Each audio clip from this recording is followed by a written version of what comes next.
भाषार्थ सृष्टि से पहले प्रलय दशा में अंधकार था, सब अंधकार से आच्छादित था।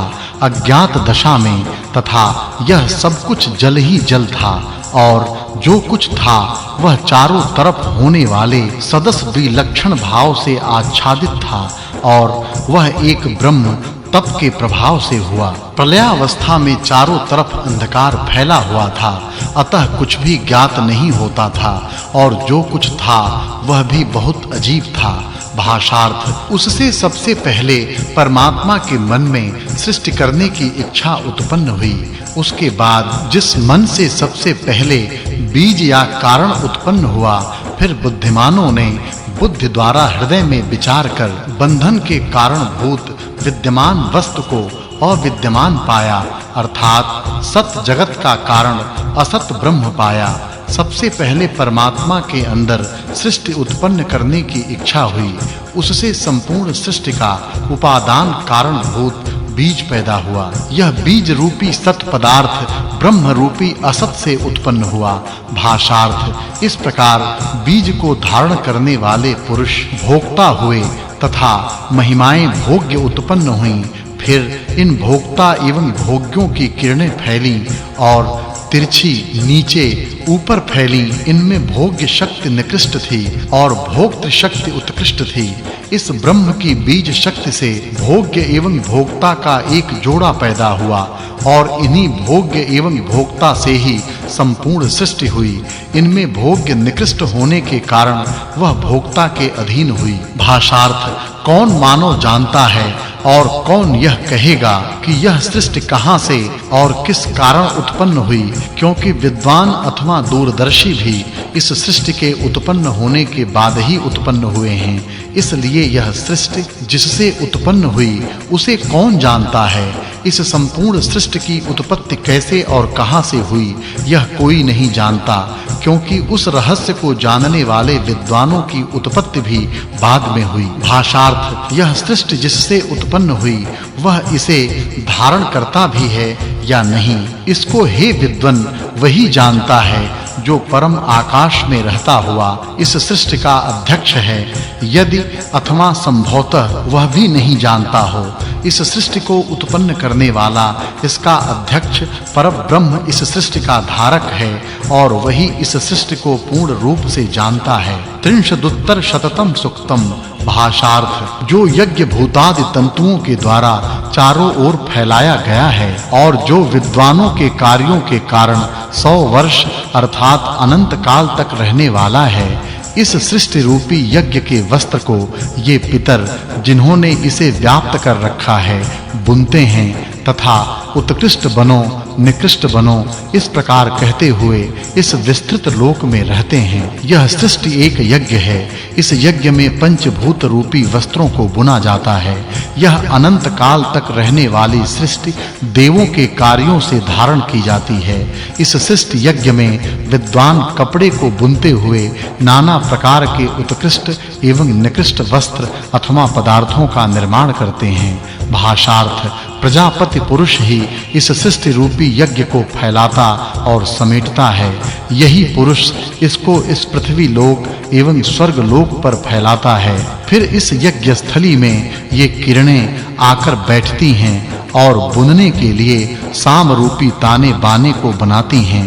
प्रजापति परमात्मा इस सृष्टि का उत्पादक एवं संहारक दोनों है। परमात्मा ही अपनी शक्ति से इस सृष्टि का विस्तार करता है।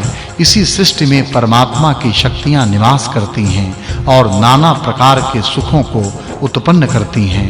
भाषार्थ जब सभी देवों ने यज्ञ किया तब उसका प्रमाण क्या था, प्रतिमा क्या थी, उसका कारण क्या था, सीमा क्या थी, छंद क्या था तथा उक्त क्या था। भाषार्थ अग्नि का गायत्री सहायक हो गई, उष्णिक के साथ सविता मिल गया, अनुष्टुप के साथ सोम, उक्थों के साथ तेजस्वी सूर्य और बृहति ने बृहस्पति के वाणी का आश्रय लिया।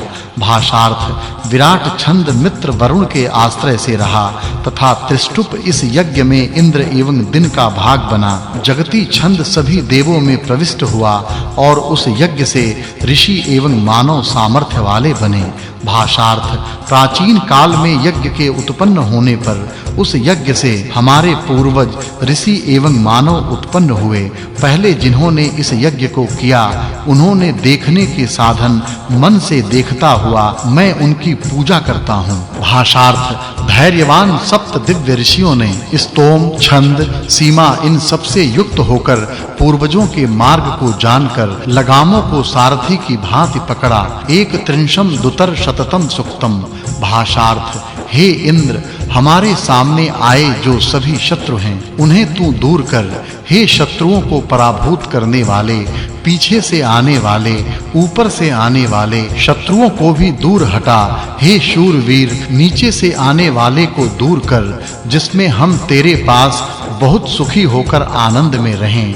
भाषार्थ हे इंद्र, जो निर्माण होने वाले खेतों के कृषक जैसे क्रमशः पृथक-पृथक करके उसे अनेक बार काटते हैं, वैसे ही इस देश के यजमानों भक्तों को भोग साधन धन आदि प्रदान कर जो भक्त महान यज्ञ के लिए नमस्कार हवि स्तोत्र को नहीं टालते अर्थात परमेश्वर की प्रतिदिन उपासना करते हैं।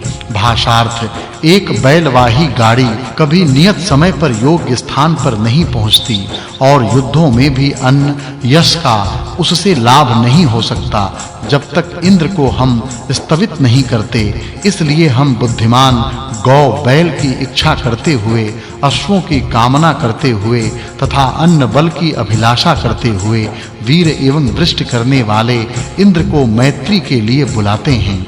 भाषार्थ हे अश्वदेव, हे उदक संरक्षक देवों, सुंदर आनंद देने वाले सोम का सेवन करके तुम दोनों ने एक साथ मिलकर असुर पुत्र नमुच युद्ध में इंद्र का संहार करने के लिए तैयार था, तब तुमने इंद्र की रक्षा की। भाषार्थ हे इंद्र, जैसे पुत्र की माता-पिता रक्षा करते हैं वैसे ही दोनों अश्विनी कुमारों ने आश्चर्यकारक कृत्यों से तेरी रक्षा की। जब तुमने अपनी सामर्थ्य से रमणीय सोम का सेवन किया तब हे धनवान सरस्वती देवी तेरी सेवा करती थीं।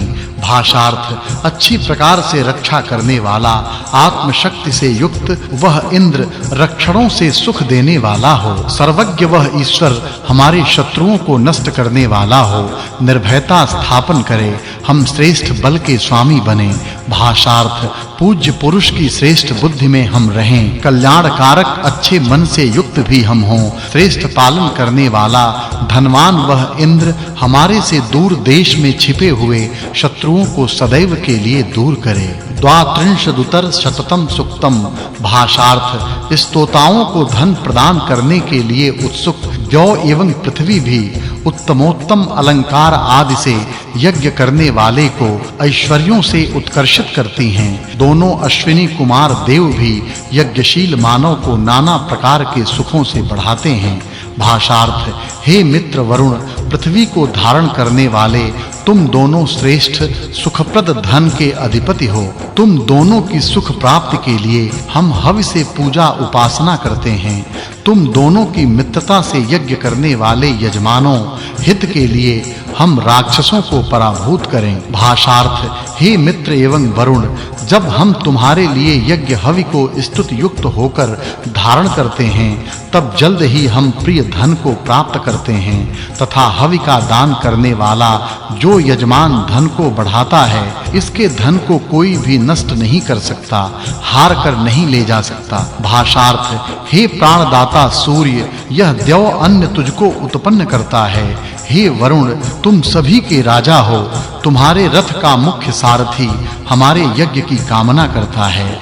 हिंसकों के नाशक इस यज्ञ को थोड़ा सा भी अशुभ लिप्त नहीं कर सकता।